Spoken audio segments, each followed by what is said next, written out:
Юрий Шатунов 1973 жылы 6 қыркүйекте Башқұрттың Кумертау қаласында дүниеге келген. Жастық шағын балалар үйінде өткізген. Анасы қайтыс болғаннан кейін Түлган ауылындағы тәтесінің қолында тәрбиеленеді. Шатуновтың музыкалық мансабы 13 жасында басталды. Ол Орынбордағы музыкалық үйірменің жетекшісі Сергей Кузнецовпен танысып, Ласковый май тобының жетекшісі болды.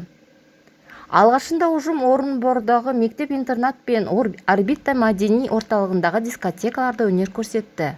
1986 жылы, 1988 жылдары топтың негізі хиттері жазылған «Ақ Раушан», «Жаз», «Сұр түн», «Еріп жатқан қар», танымалдық шынында «Ласковый май» КСРО бойынша күніне 8-ге дейін концерт берді.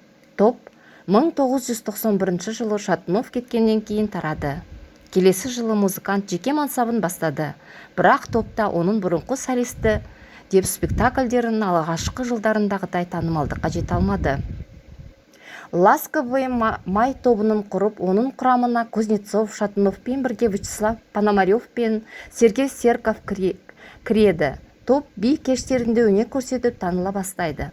1988 жылы Андрей Разин «Белый роза» әнін естігеннен кейін топты өз жетекшілігіне алып, Мәскеуде жаңа Ласковый май тобын құрады. Шатунов 1988 жылы, 1992 жылдары топ құрамында болады. Шатунов топтан шығып кеткеннен кейін топ ыдырап кетеді. 1988 жылы топтан кеткеннен кейін Шатунов жеке шығармашылықпен айналысады. Продюсері Аркадий Кудряшов болады. 1993 жылы «Знаешь» атты альбомы жарық көрді. 1992 жылы Алла Пугачева Шатуновтың өзіне рождественная встречасына қатысуға шақырады. Желтоқсанның аяғында ең алғаш өзінің «Звездная ночь» әнін жеке орындап сахнаға шығады. Танымал өлеңдері «Белые розы», «Седая ночь», «Все напрасно», «Звездная ночь», «И упав на колени», «Клянусь», «Забудь детство», «Мама», «Не бойся», «Майский вечер», «После выпускного». 22 маусымда әнші Мәскеу облысында менеджермен бірге демалып жатқанын хабарландырылды. Ол ауырып қалды, дәрігерлер келді, бірақ олар Ласковый май бұрынғы солистін ауруханаға апара алмады. Өлім себебі жедел жүрек жеткіліксіздігі.